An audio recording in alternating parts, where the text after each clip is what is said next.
being here. Let's get to Mike Gill from 97.3 ESPN down the shore. You can follow him at Mike Gill Show and go and subscribe to his YouTube channel at Mike Gill Show. What's going on, Mike, on this Wednesday morning? How you doing, brother? I'm doing all right, boys. What's happening? Finally, about a week out. A week out. Can't get here soon enough. I don't know how you feel, Mike, but I'm all drafted out, the pre-process. And now we're in silly season where the Giants are meeting with every quarterback and trying to throw the curveballs, and all the subterfuge starts. What did you take away from Howie Roseman in yesterday's pre-draft availability? I guess the biggest thing is his admittance that one of his worst qualities is that he lacks patience, for him to. But it's funny that he can come out and say that and not be criticized for that. If another GM came out and said, well, this is what I'm lousy at, people would be like harping on this for days. The guy said he stinks at this. How could you admit you stink at this? Here's Roseman coming out and saying one of my poorest qualities is I don't have patience, and it's just like a meh yawn. Yeah, it's one of the great turnarounds, as you know, Mike. We talk about it all the time. I mean, people used to hate this guy. Guy. Man, I tell you guys often when I used to do the show, I would say Howie Roseman. Now, not for me. I was never a Howie guy, a hater at all, but Roseman was the most hated sports figure in Philadelphia, and there wasn't a close number two. I mean, he was absolutely despised, hated, fire Howie. I mean, it was just it was clear as day that he was the most hated guy. And I always listen, even when he was missing on some draft picks, my point has always been you're going to miss on draft picks. If you're constantly viewing someone as that's the only part of their job. But what he did on the other parts of his job was more than enough to make up for, okay, I got one wrong. You just don't want to take the chance that someone else comes in here and tries to figure out how to work the cap and do the things that Roseman has done. Yes, you have to hit on draft picks initially. You can't just have a guy constantly missing. But if you have 25%, 25%, 25%, and 25%, he was doing a good job on 75% of it. He was missing on the 25. He's now fixed the 25, and now you have a guy that he doesn't do 100% of the things right. But I was always like, hey, man, if you get rid of this guy, Lord knows what's going to happen with your salary cap situation, what's going to happen with all the trades that they make to kind of add value here and there. Frustrating that they didn't draft well for a couple of years there, but it looks like they fixed that issue. Yeah, I'm glad you brought that up. And I say this about head coach as well, such a big job, and everybody boils it down to, the draft. Yeah. It's like his job is enormous as far as what he does and runs the whole. By the way, John, it was more than just one. Like I just said, Jefferson. I mean, he had a couple of years there where you were like, this is starting to get a little. He had some tough picks. Yeah. Yeah. And even that, I mean, the Jalen Reagor pick is the one I think was the demarcation line. Really, there's the Jalen Reagor over Justin Jefferson is the one that really stands out. And then there's Arcega-Whiteside, where there's a big contingent of Eagle fans that said, hey, DK Metcalf was on the board. We've talked over the years, like he had a medical red flag. Yeah. The Eagles just could not take him because of that neck injury he had. But they weren't the only team, by the way. Right. You see JJ Arcega-Whiteside and you see DK Metcalf's career. And by the way, JJ Arcega-Whiteside, there were other guys after him that you could have taken that would have made it look better. So those two picks really stand out. The Dillard pick, that didn't work out for him, and they traded up to get him. So obviously that didn't work out. I don't think it gets criticized as much because Mailata took that spot, and then you didn't have to think about having a miss there, but he missed on Dillard as well. Davion Taylor people as a third-round pick, and he was kind of raw. But, I always go back to Davion. For those who forget, and you might remember the Darius Slay fumble recovery in Denver because he had the great quote about country fumbles versus city fumbles. That's right. I remember that. Davion Taylor was great in that game. He was the one who forced that fumble. And then he had knee problems, and then it was over. You had like a 2-game stretch where you said, oh, maybe this guy can turn into something. And he just never did. But yeah, over the last, that was the Rager draft. When they got Davion Taylor. He had one draft where the whole draft was a disaster. Yeah, well, that's my concern, is that they've been so good on the draft recently. Yeah. At some point you're going to regress. It's been so good. I think their process has been, honed so good that I'm not saying they're not going to be any chance of a miss, but I do think their process is so strong right now that's why they're picking so well.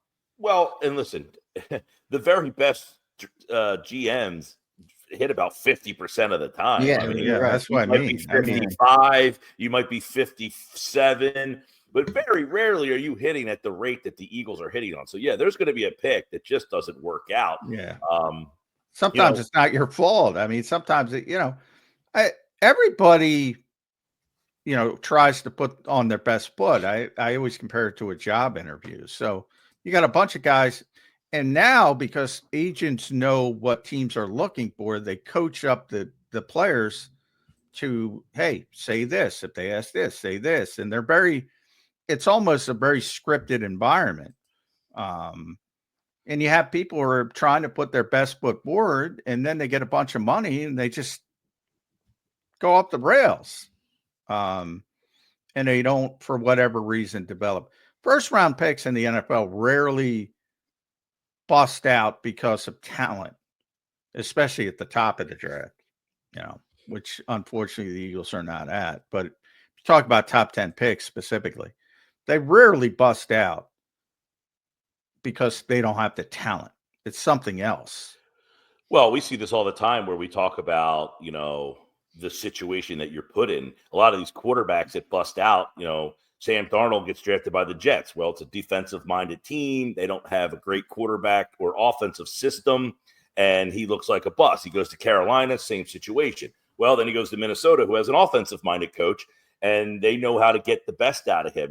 Paul Heyman, accentuate the positives, find the good in the player and accentuate them. So Darnold wasn't a guy who couldn't play. He just was not in a system conducive. We've seen this tons over the years, and it applies to any position on the field. I mean, there's a reason why, Mekhi Becton is with the Jets, and he's, a good player, not a great player. He comes here, and he didn't have an all-pro season, but they accentuated the positives in him, right. And he just kind of fit into this offensive line where he didn't have to be the best player there, and you saw the talent in him. Now, we'll see what happens when he goes to L.A. Do they get the best out of him? But most of these guys, John, you're right. But that's like, you look at a team.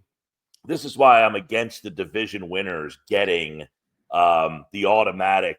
I mean, I think the division winners should get the automatic home game. The difference between a team that's 10-7 and 7-10 is not all that great. The talent level of those two teams is generally pretty equal. It is maybe this team's quarterback's just a little bit better.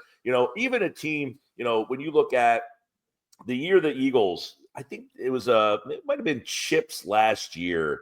They went 10, or his second year. They went 10-6 and they missed the playoffs that year. And Carolina was like 8-9 or 7-9 or something to that effect. But they had won like 6 straight games to win the South that year, while the Eagles had just kind of clunked their way. That Carolina team by the end of the year was better than Philadelphia, even though Philadelphia had 10 wins and Carolina only had, I think they might have been 8-8 that year or something, or 7-9. Yeah, I'm with you. I said the same thing. I would keep the home game with the division winner, because I think, if you talk to every coach in this league, when they start talking to the players, and off-season work has just begun for the teams with new coaches. The Eagles will start soon, but first thing they say is, what's your number one goal? Win the division. And that's part of the process. And I think they should. They always make these rash judgments when an outlier happens, Mike. Think about Patrick Mahomes, Josh Allen game. Remember? Oh, Josh Allen didn't get a chance. One of the most exciting games I've ever saw. We got to change the overtime rules. They changed the overtime rules. They got to change them again because they didn't get it right. They got to keep going down this road, all because of a bunch of whiny, what's on Twitter or social media. Same thing. Minnesota wins 14 games. Detroit wins. Well, they got waxed by Detroit. They didn't win the division. They had to go on the road, and they got waxed again. That's their fault.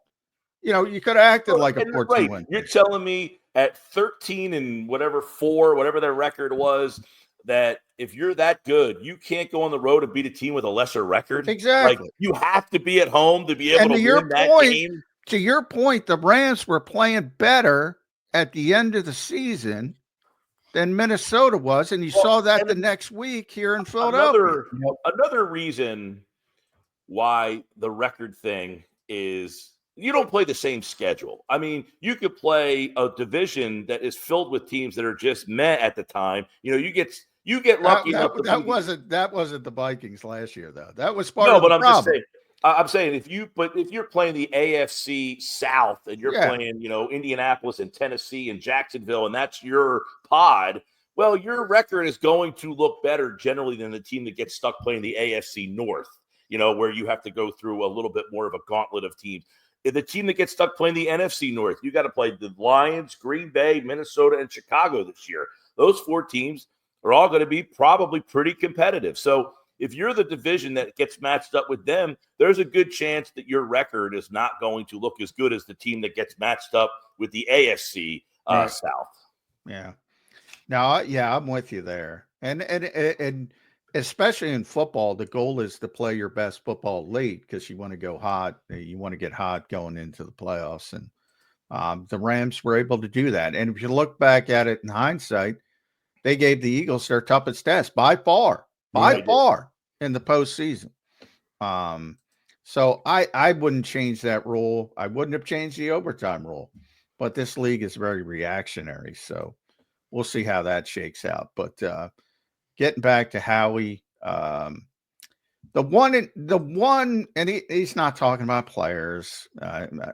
I don't know why fans expect him to talk about players. That's just not the way you do it in draft season. But as far as, hey, do you like this guy? Do you like that guy? Yeah, I mean, why would you talk about that? He likes every guy. It doesn't even make sense. Every guy right now, everybody likes. Yeah, exactly. But, he did address Dallas Goedert a little bit.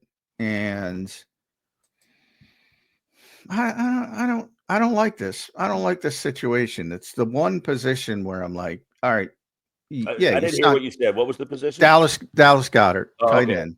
Yeah, I'm having a little bit of something in my ear, but I'm good now. Kind of mentioned they draft proofed the roster with Kylan Granson and Harrison Bryant. You got Grant Calcaterra. So I'm not saying they can't line up. They can line up, but they're going to be far less effective with Dallas Goedert. Now, I don't know the other half of the equation. Maybe Dallas Goedert is playing hardball like Hassan Reddick.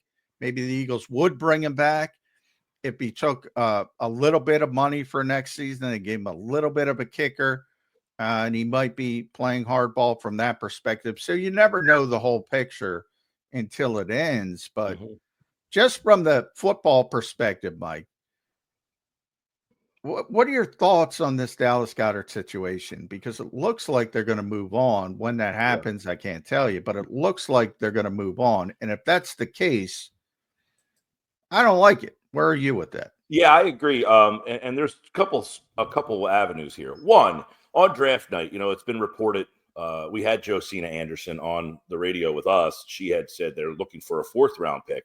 So on the night of the draft, on Thursday night, if you don't get a pick for Saturday afternoon, do you hold on to him? That goes down to your point. I don't know if he's playing hardball or not. Do they want to hold on to him and then risk that he's playing hardball with them? That would be one.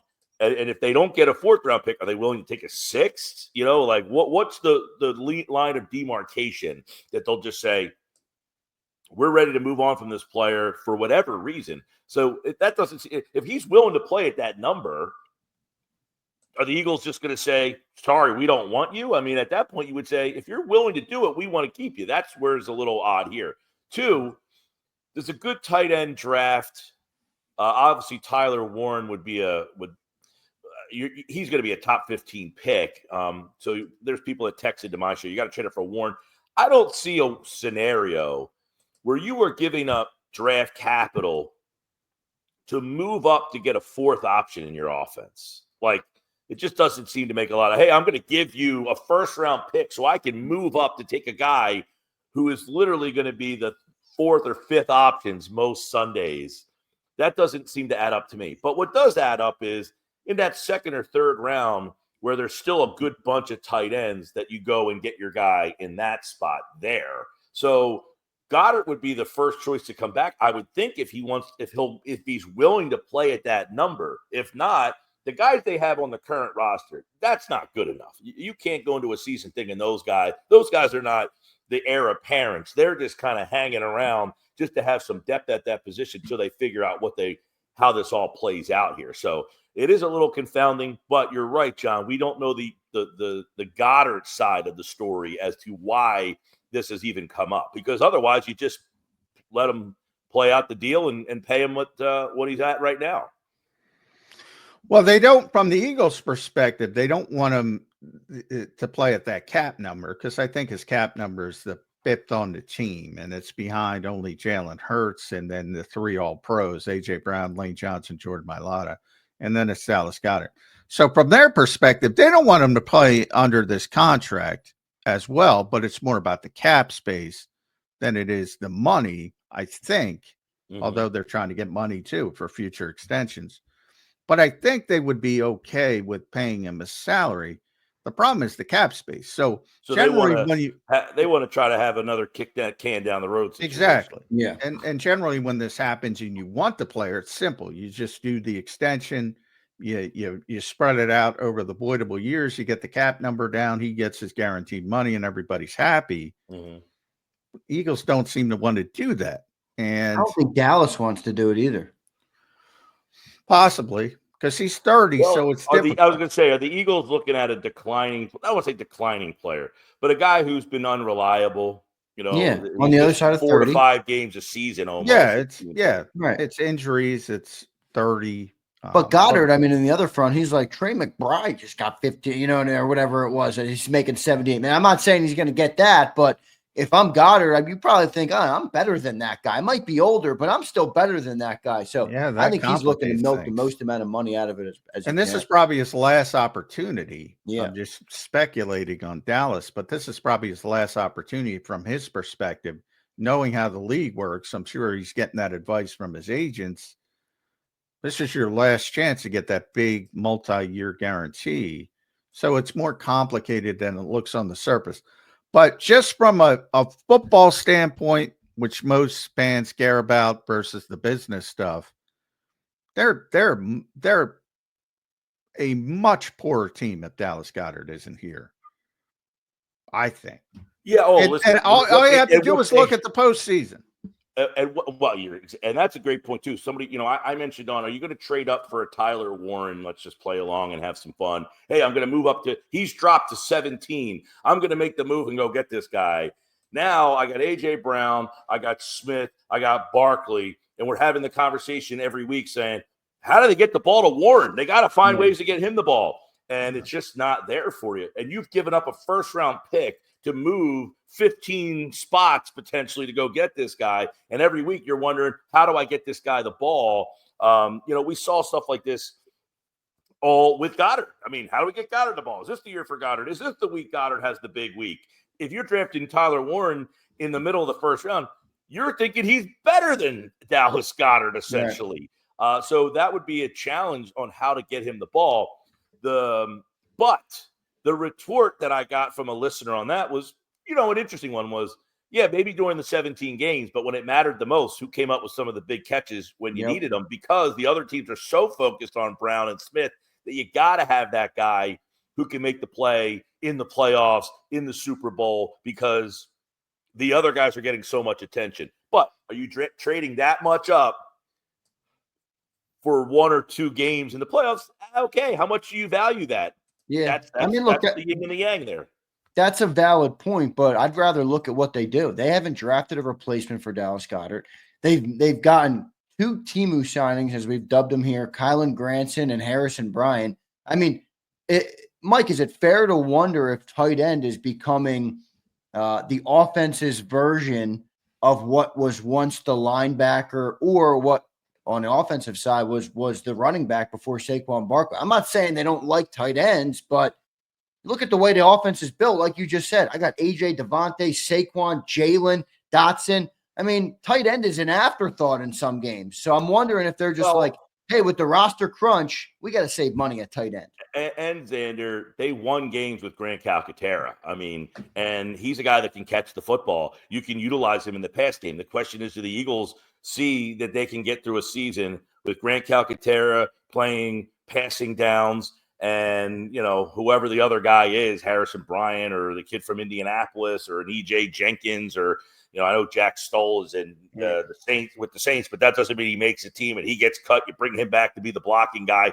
And that, do they think they can get through 17 weeks showing your hand? We're throwing the ball. Stoll's in the game. We're running the ball. I mean, that is the challenge when you have a one-dimensional tight end, whereas Goedert, he can do both. And I think that's what the Eagles are trying to find, is someone that can do both as opposed to having two specialized. Which is hard. Which is very hard in the modern game. But what are they going to do? Run 12 personnel all year? Well, certainly not now because if they have a tight end who can catch but can't block for shit, I mean, I guess you got to worry about the tendency part of it, because obviously they're not going to play two of them a lot if you're not going to take a good player off the field for a lesser player, at least most of the time. But to Mike's point, we talked about this a little bit yesterday, Zander. I don't like that argument. Yeah, they did win games with Grant Calcaterra. They won games with everybody. I'm with you. They won games with Darian Kennard. They won 16 of set. You could say, hey, they won games, Right. They won games with everybody. They won games with Fred Johnson. Nobody's saying Fred Johnson's as good as Jordan Mailata. And they did it in different ways. So in a way, it almost disputes it, right? Every little part was needed at some point to get over the hump. Yeah. So this was a very good team, to put it mildly. And they were winning no matter what. What's funny? It's a very good team, and there's no disputing that at all. And you had a historic season from Barkley. But you have these two great receivers whose numbers did not jump off the page at you, right? And there's nobody watching this right now or, that would debate that A.J. Brown and or Devontae Smith have way more ceiling in terms of what they could add to this offense, right? I don't think anybody debates that. And it's the question of, got a new offensive coordinator now. As you get into the season, I doubt you're going to ride Saquon Barkley as much as you did last year. So maybe you do look to put more emphasis on the pass game, and then that tight end becomes more of an option. Who knows? Or it's the opposite. They just signed Saquon Barkley to another mega deal. He's almost 30. I'm going to ride him until that ball in his hands and let him run it until he can't run anymore. One thing about Nick Sirianni is, he says it, I don't know how many times, but I'm sick of hearing it. I don't think anybody listens to it, but how many times have you heard him say, if we got to run it 40 times, we're going to run it 40 times. If we got to pass it 40 times, we're going to pass it 40 times. He really believes that. It's not bullshit. No, and he should, by the way. Yeah, and he's going to run that guy until the wheels fall off. Like the whole concept of what we want to be is preposterous, right? The thing shouldn't be what we want to be. It's what the hell does it take to win? Because when I look back at your 17 weeks, I don't remember how you beat this team on week 5. I just remember that you won the game. I don't care that you threw the ball 75 times or ran the ball 75 times. The end result is what we're all yearning to see. No one's like, we won the game, but man, why did they throw the ball 55 times? Where we like the concept of this is who we want to be shouldn't even be a topic of conversation. I'm with you. What does it take to win the game and then move on to the next week? We get fixated in a week-to-week thing where when you see something on one Sunday, we then compartmentalize, that's who you are. Well, no, that's who I was today. Tomorrow, I'm somebody different. Just I'm with you. you know, How many times, and I've said it with you, I've talked about with Zander, with Jody, with everybody I've been on the radio with for the past 15, 20 years. If I could ban, what's the run pass ratio going to be? I would ban it from living existence. It is the dumbest conversation in sports. It is the dumbest conversation in sports. And I've heard really smart people address it.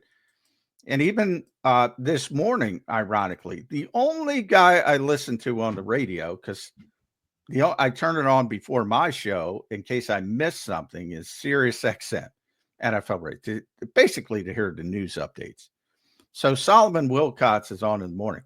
I love Solomon, former NFL player, really smart guy. He's talking about the run pass ratio, talking about the Eagles running the football, the Ravens running the football, all the successful teams running the football, which has been the case in the NFL for a million years. As long as they've been playing, the teams that run them, you know why? Causation versus correlation. Now, there's context to everything. But if you're winning, you're running to close out games. If you're losing, you might throw it 15, 20 straight times in the fourth quarter. And then you got these morons after you. Oh, they threw it too much. Now, if the Eagles were down 10 points, which they never have been in the past year, but if you're down 2 scores, any team in the NFL, and there's 6 minutes left in the game, what are you going to do?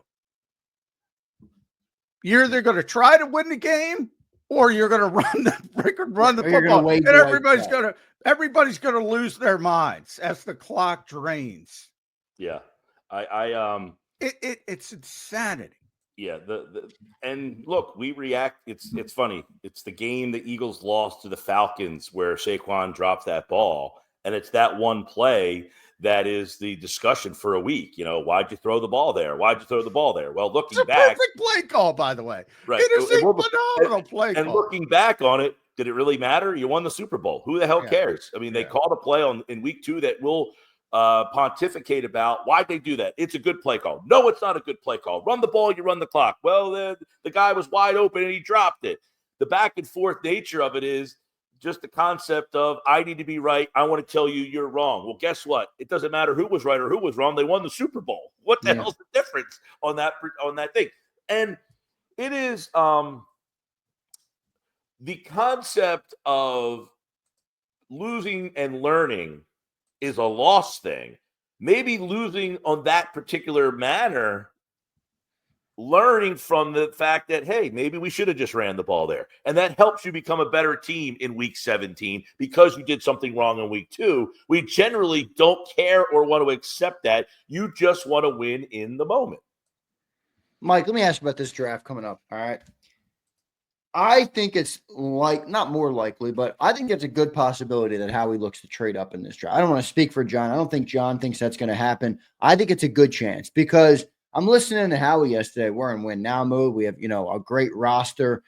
They need a good player, Mike. That's what they need. They don't need a bunch of bodies. They need a contributing player on a rookie contract on that defense right now to replace some of the people they lost. I think if one of their maybe they have 15 grades. You heard Howie say yesterday, there's never 32 first-round grades. If there's 15 and one of those guys, one of those defensive linemen, one of those edge rushers falls down into the 20s, I think Howie's going to pounce all over it. Do you think that's fair to say? Do you think that's unlikely? Where are you on what Howie might do? And do you think a trade-up is a possibility? Oh, the trade up's always a possibility. The trade out's always a possibility. Look, if you were to bet odds, if you go to your favorite sportsbook app and say, what is the possibility that the Eagles drafted 32? You're probably not getting great odds that they're going to stick with. You're probably going to get pretty good value there, right? You might get plus 750 that they're going to actually stay at 32. The chances of them moving somewhere, we were talking about this the other day. What player would it be that they would go up to go get? There's always that guy that just they trade up and go get, and you're like, never saw that one coming. I'd go Walter Nolan. Well, Walter Nolan's the name I was actually going to bring up because so many mock drafts have him. I've seen him in the second round, and this is off the field. And then you related. see him like top 15. It's so random. Exactly. So that's where do the Eagles have him on their board? Coupled with the off-field stuff, that's why you see him in the second round. So he's an interesting guy to start watching on draft night when he starts to kind of dip a little bit.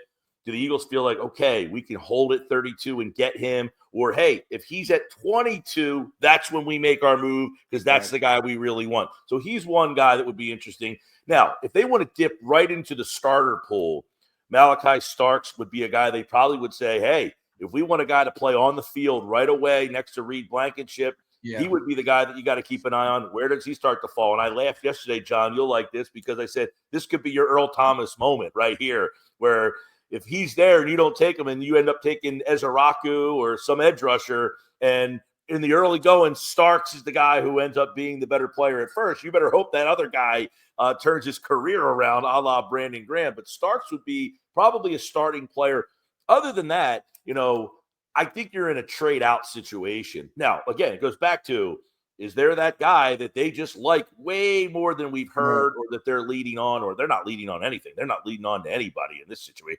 I don't know, John, you're around them a lot more. Is there a player or anybody that they tend to be like giving – I know they said yesterday, well, we had a lot of success with the lines and the depth of the line. So that could be any edge or defensive tackle at this point. I don't know that one stands out over the other. Ezeraku, who's a local kid, he went to Williamstown. He intrigues me, 16 and a half sacks last year. He's got a full arsenal of moves. I mean, that guy, I think, is very underrated. He went to Boston College, not a football factory, ACC. But if he's sitting there at 32, he would be an intriguing name for me. Starks for a trade up, Nolan to keep your eye on to see, can we just sit here and take them? And then the other thing is, just like they were at 32 a couple of years ago, they traded out and they went to the back to the second round and then ended up getting Goedert, if you want to look at that second-tier tight end. Yeah. No, it's interesting. Starks is the most interesting one, though, that you named there, Mike. I mean, his game tape, he is an impressive player. He doesn't have the measurables or, he doesn't have the athleticism that jumped off the page at the combine, but, boy, you put on his game tape, that dude can play. I just don't know if they would go down that route. I love the player. I'm having a hard time buying in, though, because I truly don't think the Eagles would draft a safety in the first round. Well, 32, I mean, it's like, what's the difference between 32 and 33? I'm with you if it's top 20, anything of that nature. And one, about trading up, I want to make it clear because people jump on things, and Howie said it. Chances, when he was talking about patience, as Mike brought up, chances that you're trading up in the top 10, top 15, top 20 are slim. Targeted trade up potential. And by that, I mean 5 spots, maybe 5 spots, maybe. That's possible. And that I just don't, and I don't think there's a player. Yeah. Then it's got to be about, it's got to be about who they like and who that. I have been interested, and I was talking to somebody yesterday, and I'm trying to pull it up as we speak, but there's not a player 25 picks deep that's probably worth the Jimmy Johnson trade chart to move to go get, I would imagine. All right. I was to Zander's point, I was told yesterday that because it surprised me, and they've been hitting the secondary hard late in the process. And I'm like, what's going on here? So I contacted, and to be fully transparent as I can, same guy who gave me Cam Jurgens back in the day, which was rock solid. I mean, rock solid. The position coaches have been doing a ton of evaluations looking for impact so they can maintain that elite coverage skills that they had last year. Only names Starks and Barron, the kid, and I don't know how they get Barron. I don't think he's going to last anywhere near the Eagles. But yeah, because we talked about it when they started inviting corners and safeties. And they've been doing a lot of work on the secondary. So that might tell you they don't believe in Kaylee Ringo, they don't believe in Cindy Brown, Right. and they see a big, potential. And to your point about safety, Xander, yeah, I'm with you. But 32, like, who cares? Right, that's a little lower. I just wonder if you'd have to go up to get Starks, then I think it's really out. I think it's really out. Yeah, I don't think they should use it. You might have to. The only team right around there is Baltimore, who has Kyle Hamilton. But if you pair those two guys together, and that's a team that values defense, focuses on defense, has drafted that position, and they're right around you. I think, what are they, 29, 28? I think Washington's 29. So you're right in that area where now the Eagles famously made a trade with Washington last year to get Cooper DeJean. I don't know that the Commanders are willing to swap with you if you want to go to where they are. I think they're at 29 right now. So I don't know that you can count on Washington picking up the phone this time if you want to try to get up a couple spots. Yeah, how about them? They go from number 2 overall pick to the number 29 overall pick. That's quite the turnaround for them. It is quite the turnaround. They last year, I remember, this time of the year where you're prognosticating, and not this time of the year because they hadn't drafted yet, but right after the draft, you're talking about, okay, and we kept talking about if Jaden Daniels is to Washington what CJ Stroud was to Houston. That's the way that they could be the surprise team and make the jump. And you can make an argument that he was better than CJ was as a rookie, and he took them that far. Now, they took a step back, Houston, much of it injury-related on the offensive side of the ball where CJ just wasn't the same player this year. That's what you have to watch for Washington, who's going to be going through a much more difficult schedule this year. By the way, breaking news, the disrespected Jalen Hurts was named one of the 100 most influential people by Time magazine. So congratulations to Jalen Hurts. Nice. He's turning into quite the Renaissance man, right? Yes. Yeah, pretty good stuff there for Jalen Hurts. Top 100 most influential people. Is that what it was? Top 100 most influential? 100 most influential people by Time magazine. I don't know what exactly that means, but top. Yeah, they've been doing it for years, but Hurts a couple of years ago, remember, was drafted in the second round and was famously the most disliked pick maybe in the history of the franchise. So he said, by the way, he's in the icon category. So you have artists, you have icons. I'm looking at the other categories. Does the NFL look at Jalen Hurts as a marketable star? Oh, God. I think he's very marketable. Yeah. Oh, he's tremendous. He doesn't say anything. Leaders. You don't have to, dude. That's a category. Like when you see, I don't know, my television is filled with the Kelsey brothers, Patrick Mahomes. I had Baker Mayfield for quite some time. I don't see Jalen Hurts getting into the car wash of like taking over my television set. He's already got a ton of endorsements. Locally. He definitely has that. He definitely has that a different approach, though, Mike. Like he's not going to be that guy that's like Kelsey went. You know what I mean? On all the networks, he's not going to be that dude. But I could still look. Athletes are still marketable, right? I mean, Michael Jordan never joined the media. He was one of the most marketable guys on the planet. I'm not saying Jalen's that. I'm just saying there's other approaches. Yeah. It just I'm wondering nationally, is Hurts a guy that's magnetic to the NFL fan? Yeah, I think so. His jersey's always 1 or 2 now. Well, Eagle fans are they're another breed. Yeah, well, that's true. But he made this list. That's pretty big list. That's pretty cool. That's pretty cool.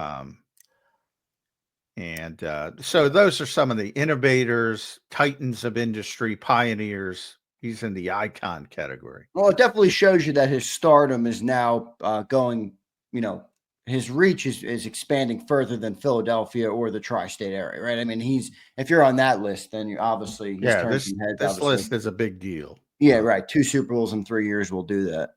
Yeah. Speaking of the icon category, I made a trip to Mighty Mick's gym where Rocky famously trained, which is now a brewery in Kensington on Saturday, and I would advise everybody to check the place out. It was pretty cool to be in that spot, man. Yeah, heck yeah. Mighty Mix Gym. It's in Kensington on Front Street, right under the L. The pizza shop across the street, which I did order a pizza from, was the bar where Rocky comes out, and then him and Tommy Gunn get. Yeah, I remember that. Right in the intersection right there. And across the street is where the pet shop where Adrian worked used to be. The pet shop is no longer there. They tore it down, but they built something new there in its spot. But the brewery is the gym. And when you walk inside, I mean, they didn't film the scenes, the gym scenes inside there, but the outside still looks pretty much like Mighty Mix Gym. But Rocky 5 was not the best, though, Mike. No, but I'll tell you, I did not realize that they filmed it all right on that corner in terms of Mighty Mix, the pet shop, the pizza shop. Well, the pizza shop in the movie's a bar, and then the intersection right there is where the fight happens between him and Tommy. There you go. That's good. So you talk about an iconic moment there, John McMullen. Put that in Time Magazine. Well, I'll tell you what. You bring that up in South Jersey. There's a restaurant called, I believe, Kid Rips. I'm trying to look it up. I'll give them a plug. Free plug. It's a good restaurant. They have the actual movie poster. The owner was a boxer. Oh. And they have the actual poster in the movie, Mighty Mix poster of the gym from the movie.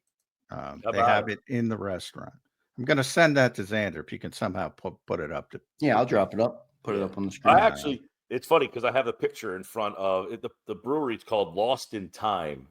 It's right there in Kensington on Front Street. But he said, the guy bartending said, on Saturdays, the Rocky tour groups will come, and there'll be like 25 to 50 people outside the bar getting pictures taken. And he's like, "Hey, come on in and get like." He's like, "But they just take pictures in front of all these spots there." But it was a cool, iconic spot while we're on the Philadelphia icon list of things there. Yeah. The biggest icon in Philadelphia history is a Hollywood I did see movie. a man. Exactly. I did see a man on a horse in cowboy gear going over the Strawberry Mansion Bridge on Sunday. Nice. That's interesting. A white horse right across. I was like, this is interesting. Yeah. Here's the Mighty Mix Gym that John just sent me. There it is. Oh, that's pretty cool. Yeah. Now, the Mighty Mix, that particular facade that used to be on the front of the building has been long gone. It's not there anymore. But the rest of the facade is still very much like the movie. Nice. Good stuff there, Johnny Mac. Nice send, by the way. Yeah. I can try to send you the photo there, Zander, if you want. Oh, did you send me it? Let me see if I got it. I will send. I'll send it to you right now. This is me in front of the brewery on. I went on Saturday. It's called Lost in Time. Yeah, but if you look at the facade, you'll see where the window is, where the Mighty Mix poster was in the actual movie. Yeah, interesting. I did, and then across the street where that pizza shop is, we did order a pizza from there. It kind of looks, maybe just. Maybe the neighborhood was actually they're cleaning that neighborhood up a little. Well, yeah, then you got to be careful down there. But hopefully they're cleaning it up. It wasn't too bad, honestly. It wasn't too bad. Yeah, as long as you're there during the day. Yeah, but you mentioned Howie Roseman. It's going to be interesting. How many more years is he the guy here, and what that continues to do for him? And is there anything that could make him? Because fans are quick to be. They're quick. Yeah, I always thought this guy was a fraud, and because for years when they went to that Super Bowl in 2017, 2017 when they won that Super Bowl, I had people calling in and saying it was all Joe Douglas. Roseman had nothing to do with this roster. So you had people still resisting him after they won the Super Bowl. Oh yeah. People will turn on you on a dime if you have and the problem for Howie is, this is a cyclical industry. So eventually some bad stuff is going to happen. Look at that. There's mighty the great Mike Gill. Check him out. Lawson, there we go. Nice. The Mighty Mix Gym right there. That's a good shot, Mike. Nice. That area looks clean. Nice. Good stuff, it does look nice. Good. It was listen, I didn't, it's not like I don't know the guy or anything. I had heard it turned into a brewery. We had a little time to kill. My friend lives in Fishtown over there. I was visiting him, and we said, hey, let's go check it out. So it was a pretty cool place. It was definitely worth going in. The beer was pretty good, by the way. Definitely worth going in at one time and saying, hey, I'm here. Yeah. Mike, you're a big brewery guy, aren't you? I know you love to go into the I am a big brewery guy, yes. Yeah, good. Big IPA guy. Yes, I can wax poetically for quite some time here. I'm a simple man when it comes to beer. Very simple. There's a place in South Jersey that's said something. There was a beer that I really liked, and they haven't had it in a while. They posted today that they found like a random keg stored in the back of this particular beer they're bringing back just for the weekend. And I texted my buddy. I was like, looks like we have a trip this weekend. Nice. Just give me a Heineken. I'm good. That's it. Yeah, I'm good. I don't need. You would like a Heineken? I was going to guess. You would like Thailand, Johnny Mac. They had Heinekens all over the place. Yeah, I'm good. Yeah. Let's get John to Thailand. I'm going to start the super chat fund. Oh no, the Thailand people will be back. Nah, I'm not looking for lady boys. That's all they talk about. Mike, you still haven't gotten past the allegations in the chat of the lady boys. So I don't know if you'll ever live those down. But Mike, we appreciate you joining in today, brother. Any final thoughts from you before we let you run, brother? No, I know next week, the Eagles will finally be getting ready to pick on Thursday, and the speculation will You're doing a live show locally? I will be live. I'll be at Ocean Casino is hosting my draft party. We do an annual draft party. We'll probably have about right now we have over 200 people registered to come out to watch the show. We're giving away a pair of Eagles club box tickets. We're giving out overnight stays to Ocean. And all sorts of prizes all throughout the show. It's open to anybody who wants to come. So, yes, I will be live on Thursday for the draft. All right. Sounds good. I'll be at the NovaCare complex. Mike. Yeah, what's that? Follow him. Good. Oh, yeah. Right there. Yeah, follow him on YouTube at Mike Gill Show. Go and type that in on YouTube. Everybody give him a subscribe and watch his show. Mike, we appreciate you joining in today, brother. As always, we'll talk to you again next week. All right. See you guys. Thanks, bud. Thank you. There's Mike Gill joining us here on Birds 365. We're going to have Brandon Lee Gowton coming up in a little bit as well. Always a great interview. Always great talking to Mike Gill. And a good shot of Mike Gill down there in Fishtown. So good stuff from Mike Gill for joining in today. Johnny Mac, any thoughts on our interview there with Mike Gill? I thought he had some good stuff. Are you getting some trolls? I put up Jalen Hurts, top most influential people in the world. And already getting some trolls up there criticizing that on social media. People have to criticize everything, man. I know. The world that we live in. Like, why? It's a nice little thing. It is what it is. You know what it is. And, you get these people that take time out of their day to criticize Time Magazine. It's like, settle down. I know. Some people have more shit to do, but yeah, it is what it is. All right, Johnny Mac, we get to our commercial break. We got we have Brandon Lee Gowton coming up in hour number 2, so we'll talk to him, see what he thought of Howie Roseman. Did Howie Roseman give BLJ anything a little different? Did he have a different takeaway? So good stuff there. I saw the picture there that Mike shared. Someone said, the mayor might be doing some work. I actually met the mayor, John Sherelle Parker, this past weekend. Did she spell Eagles yet? She was, I'm not going to lie to you, and I'm not getting political here, but she was great. I mean, you could tell she's a politician. She knows how to talk to a crowd. She knows how to talk to people. But she was at the charity basketball game I was at, the All-Star Labor Classic. The All-Star. You were there a couple of years ago. But, yeah, it was a huge event now. Now the gym is packed. Sherelle Parker's there hyping up the crowd, but it was interesting. So I saw her in there. So I met her. She was nice. Very nice to me. Did you make fun of her Eagles chant? I did not, but other people were making fun of her Eagles chant. I'm like, I'll let her live. It's all good, man. She was, whatever. I say the same thing. Yeah, politics, they're all like that. Cory Booker. I met Cory Booker at the NBA All-Star game way back in the day. boy, that guy can freaking win you over in 10 seconds. Yeah, I believe it. Yeah, but that's why they're politicians. You gotta be people persons to be a politician. Successful one. Successful one. Yeah, Dank says, did she talk for 8 hours? She did talk a while. I will say they gave her the mic before the game, and she started rambling. But she's good on the mic. That's the thing. She knows how to rally the people.